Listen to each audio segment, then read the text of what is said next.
kasih telah meluangkan waktu untuk datang ke sesi terapi kelompok ini. Semoga kalian semua bisa ngerasa aman dan nyaman di sini. Sebelumnya, perkenalkan, nama saya Franswede. Saya di sini sebagai tempat bercerita atau pendamping kalian di sini atau pekerja sosial. Di sini kita akan saling berbagi pengalaman, belajar satu sama lain, dan mendukung satu sama lain untuk menuju kehidupan yang lebih sehat. Tujuan kita adalah mencapai ruang yang aman untuk berekspresi tanpa merasa dihakimi dan dihargai oleh masyarakat. Sebelum kita mulai, mari kita bahas beberapa aturan dasar. Semua yang dibicarakan di sini adalah rahasia atau privasi masing-masing. Setelah kita keluar dari sesi terapi kelompok ini, tidak boleh ada cerita yang dibawa ke luar. Di sini tetap di sini. Oke. Mari kita melakukan perkenalan sedikit. Sebelumnya siapa yang ingin memperkenalkan dirinya duluan? Siapa? Sebelumnya saya perkenalkan, nama saya Greta Syadila. Nama saya Asri Wijayanti. Nama saya Devi Vitaloka. Nama saya Marsha Ardana. Baik, sebelum kita mulai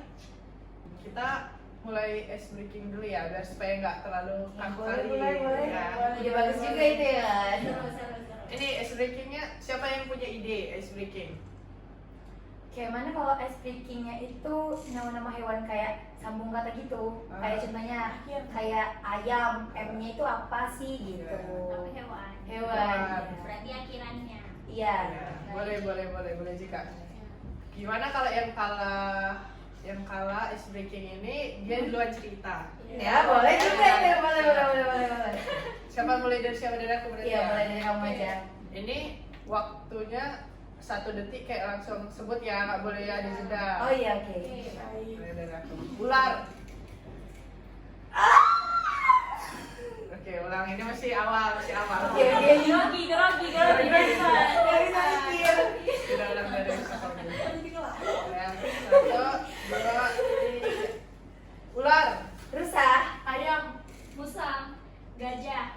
Harimau. Ular. Ular udah disebut tadi. Oh iya, nggak boleh ya? Boleh, sekali lagi dong. Sekali lagi. Ya kayak dia, sekali lagi ya. Sekali lagi dong. Sekali lagi ya. Mulai dari aku. Sumpah ngeblank. Udah, ini terakhir ya. Nggak boleh ada yang ulang lagi. Oke, banget ya. Sumpah seru. Terakhir. Oke. Mulai dari aku. Ganti lah, jangan ulang. Tidak, Sumpah. dari aku. Sapi. Ikan. Naga. Oke, berarti Devi.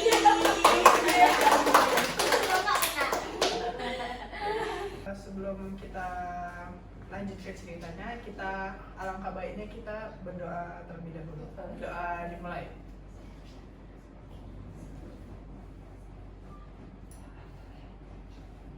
Doa selesai. Baik, silahkan dilanjutkan. Oke. Perkenalkan, nama saya Devi Vitaloka. Di sini saya akan menceritakan pengalaman saya yang mungkin akan menjadi pelajaran bagi kita semua. Saya adalah pecandu ganja yang dimulai dari ketika orang tua saya bercerai. Mungkin di situlah titik di mana saya mulai stres, overthinking, gak ada tempat cerita. Juga saya mengalami depresi yang berat. Di suatu ketika saya mulai hidup sendirian seorang diri, yang dimana saya mulai menjadi wanita malam. Awalnya saya tidak berpikiran seperti itu, tapi dengan adanya lingkungan atau keadaan yang saya alami, seperti penurunan ekonomi dan juga saya kan seorang sendiri begitu. Jadi saya mulai mencoba untuk pergi ke klub, dan dimulai dari situlah saya mulai mengenal namanya narkoba, mulai dari alkohol, rokok, segala macam. Dan tetapi saya candunya di ganja. Di saat seperti itulah saya mulai kecanduan, dan juga saya mempunyai teman yang di dalam klub tersebut, dan di situ juga lah saya mulai keseringan dalam menggunakan narkoba. Dan saya datang di dalam kegiatan ini untuk bagaimana cara mengatasi agar tidak kecanduan, karena kan saya menyadarkan nih, karena saya akan menjadi seorang ibu di masa depan nanti. Jadi saya ingin datang ke dalam terapi kelompok ini untuk bagaimana nih mengatasinya biar tidak lebih kecanduan lagi, begitu. Sekian dari saya. Baik, sebelumnya kamu udah berapa lama pakai narkoba? 2 tahun. 2 tahun. Ini sekarang udah coba untuk berhenti belum? Udah, tapi belum terlalu konsisten. Masih agak-agak sedikit gitu. Iya. Oke, baik. Terima kasih sebelumnya kamu sudah berani untuk bercerita sedalam ini. Apa yang kamu alami jelas nggak mudah buat kamu. Wajar kalau semua rasa sakit dan tekanan itu membuat kamu hilang arah. Sampai kamu tadi bilang sampai kamu ke klub-klub malam, dunia malam, sampai masuk ke dunia itu bukan hal yang mudah bagi kamu. Ditambah juga kamu harus jadi penonton konflik orang tua kamu di rumah, dan bahkan jadi pelampiasan. Jadi gak heran kalau kamu merasa ingin kabur dari semua rasa sakit itu. Gak salah juga kalau akhirnya kamu nyoba lari ke dunia malam dan ganja sebagai pelarian. Kadang kita semua pengen cari cara untuk numbuhin rasa damai, walaupun itu hanya sementara. Tapi salut banget buat kamu, karena kamu udah kayak ingin, ada rasa dalam diri kayak ingin mencoba untuk berubah ke hal yang lebih baik kan. Karena di tengah semuanya kamu bisa menyadari diri kalau ini tuh bukan solusi buat jangka panjang. Itu nggak gampang, dan itu juga langkah besar menuju pemulihan buat kamu. Kamu sekarang sadar harus ngadepin luka batin ini, bukan nyembunyiin terus di balik kabut pelarian. Mulai dengan mencari dukungan baik dari orang yang kamu percaya atau dari konselor profesional. Bisa jadi langkah besar buat ngebantu kamu ngeluarin semua beban itu satu persatu. Dan pelan-pelan kamu bakalan mulai bisa ngebangun rasa aman yang hilang kali ini di dalam diri kamu sendiri. Aku ada di sini selalu. Kamu bisa bercerita sama aku untuk lebih lanjut. Kamu di sini nggak sendirian. Itu saja feedback dari saya. Semoga kamu bisa mengerti. Baik, terima kasih atas sarannya. Nanti akan. Sekarang beri applause. Baik, sekarang lanjut ke sebelah kanan ya, arah jarum jam. Baik, perkenalkan saya Marsha Ardana. Di sini saya akan menceritakan sedikit pengalaman saya mengenai alkohol. Jadi awal mulanya saya memakai alkohol itu karena saya merasa hidup saya itu dibebasin sama kedua orang tua saya. Saya tuh ada 3 bersaudara kan, saya anak tengah. Kehidupan adik dan kakak saya tuh selalu diperhatiin gitu. Bahkan orang tuh nggak boleh berbuat hal-hal yang aneh gitu. Sedangkan kalau saya tuh kayak terserah, saya mau buat apa juga terserah. Teman-teman saya bilang kalau kehidupan gitu tuh kan enak, bebas, terserah mau ngelakuin hal apa aja. Tapi aku mikirnya itu kayak salah gitu. Sebenarnya itu kan orang tua berarti udah memang nggak ada perhatian gitu kan. Jadi karena merasa udah nggak ada perhatian, orang tua juga nggak sayang sama saya, ngapain lagi saya sayang sama diri saya sendiri. Jadi banyak juga teman-teman yang ngajakin hidup kayak gitu, kok nggak ngelakuin hal-hal yang kayak gitu. Udah akhirnya nyoba ikut kayak gitu, masuk ke klub buat minum-minum. tapi alhamdulillahnya saya belum sampai menggunakan sabu-sabu itu ataupun ganja, saya belum kayak situ, hanya saja minum, tapi itu berlanjut sampai sekarang. Saya mikirnya sebenarnya itu nggak bagus karena saya melihat teman-teman yang lain juga nggak tahu entah jadi apa semuanya kan, karena udah masuk ke dunia itu. Tapi agak berat juga untuk meninggalkannya karena saya merasa saya udah saya bisa menenangkan diri kalau saya minum. Ya udah, jadi sampai sekarang saya sadar tapi susah buat meninggalinnya. Itu saja cerita dari saya. Oke, terima kasih kamu sudah berani bercerita atau meluangkan pengalaman kamu di sini. Serius, aku bangga banget sama kamu karena keberanian kamu buat buka perasaan kayak gini yang kamu alami itu berat banget.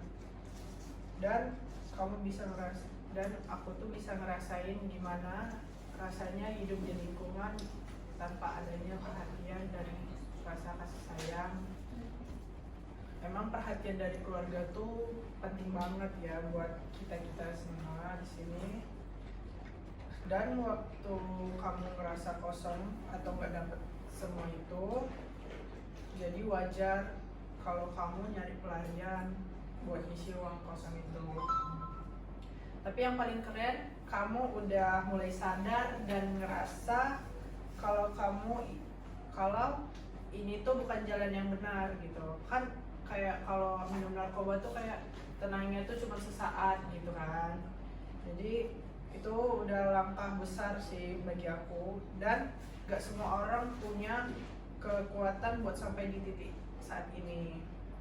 Kamu juga udah nunjukin kalau kamu tuh punya keinginan buat hidup yang lebih baik, buat ngelepasin diri dari bayangan masa lalu dan luka yang udah ada. Kalau kamu pengen ngobrol lebih lanjut atau ngerasa ada hal yang pengen kamu ubah, aku ada di sini. Kadang support dari orang lain meskipun kecil bisa jadi dorongan buat kamu pelan-pelan ke jalan yang lebih baik. Kamu nggak sendirian, dan kalau ada hal yang bisa aku bantu, bilang aja ya.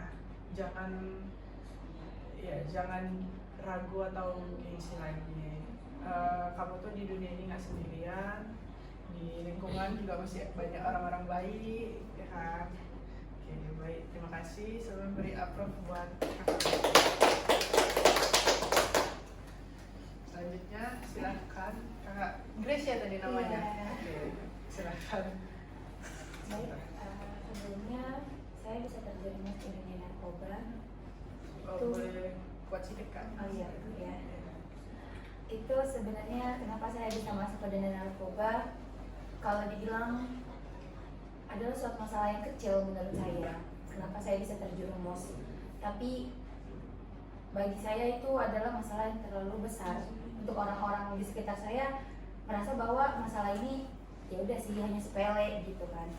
Jadi ceritanya itu saya punya kekasih, itu saya udah lama sama dia sekitar 3 tahun. Terus singkat ceritanya kami udah mau ke jenjang yang serius, hanya pengikatan.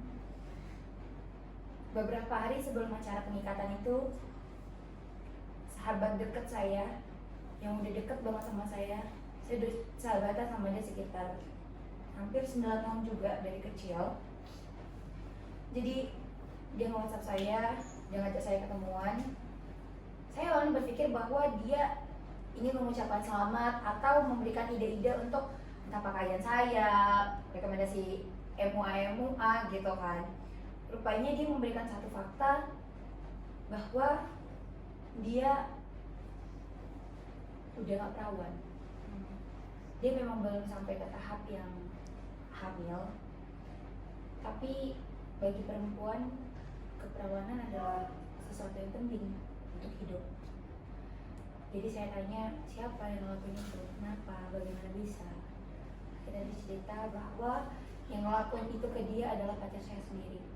Mereka udah dekat sekitar hampir 2 tahun. Berarti setahun setelah saya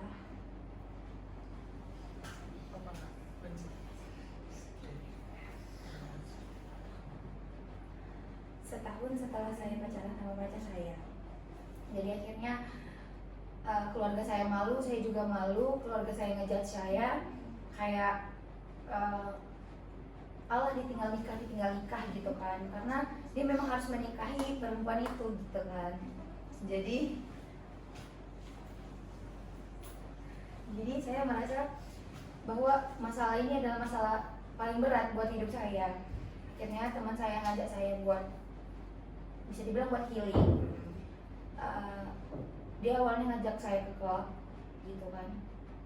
Saya mulai terbawa suasana gitu. Oh ternyata bisa juga buat ngilangin rasa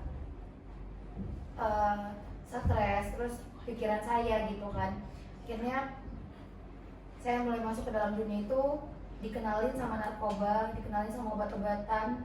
Saya sudah pakai beberapa jenis, dan di sini saya sekarang itu saya mulai sadar bahwa dengan memakai itu masalah saya nggak selesai, justru makin menambah masalah baru. Kehidupan saya kedepannya masih panjang. Jadi saya kesini mau meminta saran dari kamu, dari kita semua, dan saya juga bercerita seperti ini buat jadi pelajaran. Terima kasih buat kamu sudah berani mengungkapi cerita yang mungkin bagi kamu ini gak mudah ya. Mungkin kamu juga mungkin ngerasa buat ceritanya itu berat banget ya bagi kamu. Sampai akhirnya jadi pelampiasan ke narkoba cuman gara-gara diputusin karena pacar kamu selingkuh sama sahabat kamu sendiri. Itu emang bisa buat kamu tuh ngerasa kehilangan arah, rasanya kayak dunia runtuh. Apalagi kalau kejadiannya malah sama sahabat sendiri, sahabat kecil kan, dari kecil. Pasti kecewa banget, dan wajar kok kalau kamu nyari pelarian buat ngelepasin rasa sakit itu. Tapi yang penting kamu sekarang udah nyadar dan udah ngelewatin masa-masa itu kan. Udah. Jalan keluar yang kamu ambil mungkin bikin kamu ngerasa tenang sementara, karena alkohol itu kayak cuman di malam itu kamu ngerasa tenang gitu kan, kayak besoknya tuh kayak udah balik lagi ngerasa itu. Tapi ternyata malah nambah masalah. Kalau sekarang kamu mau cerita dan membuka diri, itu udah langkah yang besar banget buat kamu terus maju dan ninggalin yang udah lewat. Gimana kira-kira perasaan kamu sekarang tuh gimana? Udah lumayan udah ngerasa lega aja. Lumayan berikan, udah ngerasa lega. Syukurlah kalau sekarang udah ngerasa lebih baik. Kamu tuh keren banget karena bisa keluar dari situasi kayak gitu. Apalagi dengan tekanan yang berat, butuh kekuatan mental dan keberanian yang gak main-main buat bisa sampai di titik ini. Pelan-pelan aja. Yang penting sekarang kamu udah ada di jalan yang lebih baik. Kalau kapan-kapan kamu butuh teman cerita lagi, aku ada di sini buat dengerin kamu. Jangan ragu atau gengsi buat cerita. Itu ya, sebenarnya beri upload buat kakak Ines. Selanjutnya buat kakak, siapa tadi namanya? Asri. Oke, kakak Asri, silahkan bercerita. Sebelumnya perkenalkan, nama saya Asri. Saya di sini ingin bercerita tentang awal mula saya menggunakan narkoba. Awal mula itu ketika kehadiran keluarga saya, yang dimana saya kurang mendapatkan kasih sayang dari orang tua. Di situ saya merasa tertekan karena kedua orang tua saya berantem, jadi saya tidak tahu harus bagaimana lagi untuk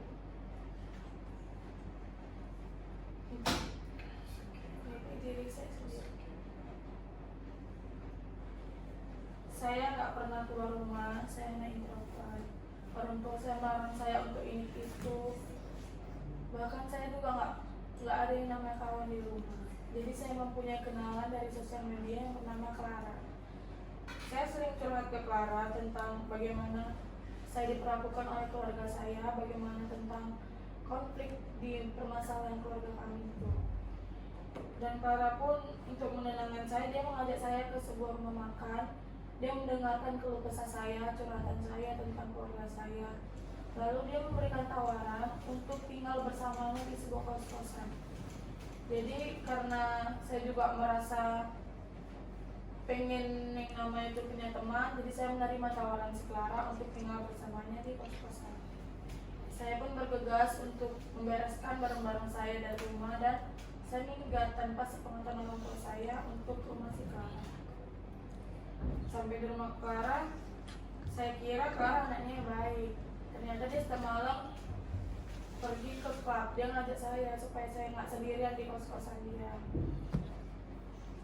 Saya kira saya mau cuma diajak makan aja, rupanya di klub itu saya dikasih minuman keras gitu. Gak hanya itu aja, Clara juga ngajak saya untuk kenalan sama teman tongkrongan dia yang namanya Rico gitu. Saya kira juga ya pertemanan mereka itu normal gitu kan.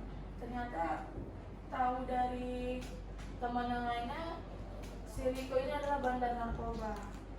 Saya kira juga si Clara ini nyimpen rahasia kayak curhatan saya sama dia, tapi enggak. Si Clara ini malah bilang ke teman-temannya kalau saya itu dari anak yang broken home gitu kan. Jadi Riko ini kasih saya tawaran karena saya juga lagi butuh uang untuk memenuhi kebutuhan saya. Riko nawarin katanya mau nggak gabung sama tim kami untuk bekerja, tapi bekerjanya itu menjual obat-obat larang.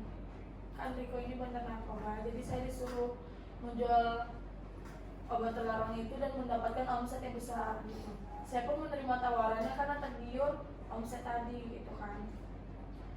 Dari situ saya juga mulai memakai narkoba karena Clara juga bilang kalau misalnya lagi depresi, minum obat-obat terlarang seperti itu bisa menghilangkan tekanan stres saya. Saya bisa merasa lebih lega lagi gitu kan. Jadi saya juga menggunakannya sampai sekarang ini. Tapi saya meninggalkan pertemanan itu karena si Clara yang saya anggap sahabat, dia malah mempermainkan saya kepada teman tongkrongannya tadi. Mungkin itu saja yang bisa saya ceritakan. Terima kasih. Baik, sebelumnya terima kasih kamu telah membagikan kisah kamu. Mungkin ini sungguh berat dan pasti penuh dengan perjuangan buat kamu. Sebelumnya kamu udah berapa lama nggak menggunakan narkoba itu?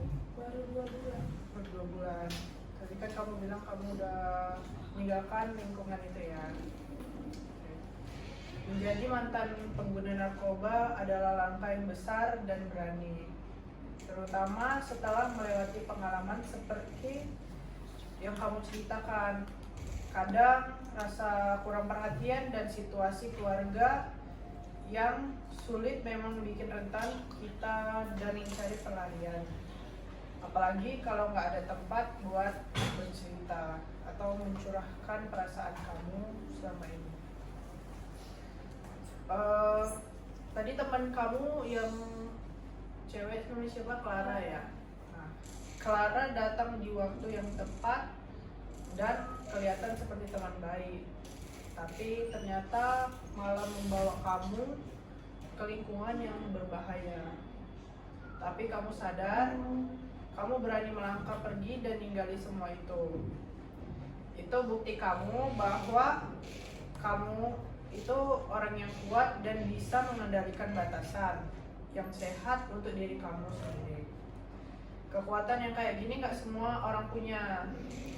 Mungkin butuh waktu untuk sepenuhnya untuk menjadi pulih lagi seperti awal mula, baik secara fisik maupun emosional kamu.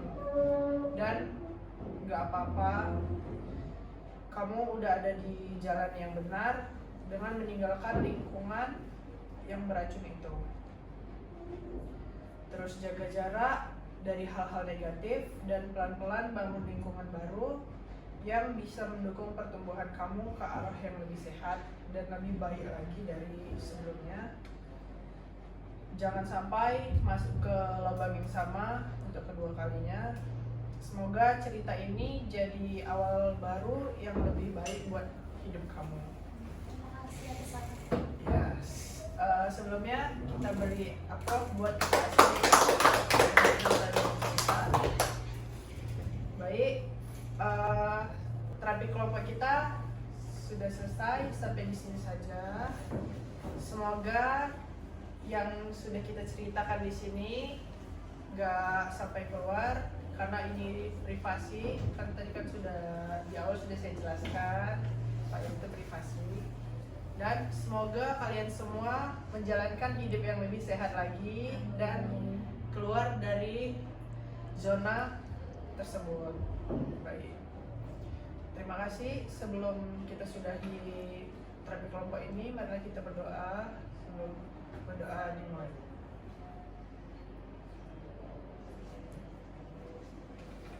Selesai. Baik.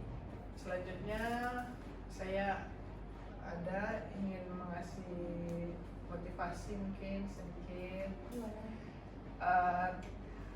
buat kalian. Seperti yang tadi saya bilang, semoga gak jatuh di lubang yang sama untuk kedua kalinya, dan kalian harus berani untuk keluar dari zona yang mungkin kalian rasa nyaman, karena di zona yang kalian rasa aman dan nyaman itu malah buat masalah di hidup kalian. Sekian, mungkin itu saja yang bisa saya sampaikan. Terima kasih. Kalian adalah orang-orang yang hebat.